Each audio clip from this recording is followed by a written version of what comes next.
guys, I'm going to show you the breakdown of how to use the rack right here. So when you're either squatting or you're doing bench press, you're going to want to make sure the bar is rested at the proper place for your height.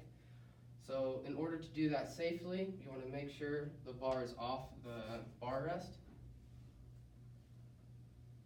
Then you'll go over to the bar rest and you'll pull the safety knob out, lift up on the bar rest, and pull out. So then when you'll find the number that best suits your height, then you'll pull back out on the safety knob, place it in, and down, release the safety knob.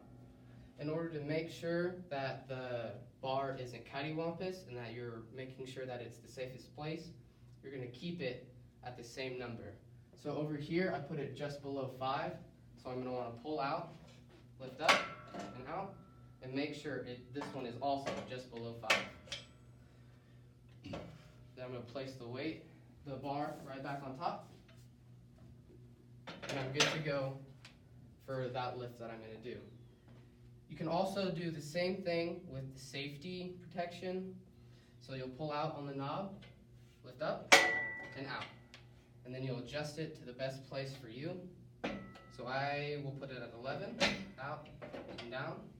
So it's just below the 10 at 11, and I'll make sure I'll do the same thing with this one. Out, up, in, down, release. Now it's nice and secure and ready for my lift. Another thing to point out is there are a pull-up bar right up top, and the extra bars are stored on the side in these little bar holders. When you're ready to put weight on, you'll pick from which weight, bring it out, and set it right on.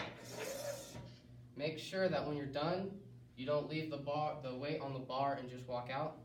Always pull it off and put it right back where you got it from.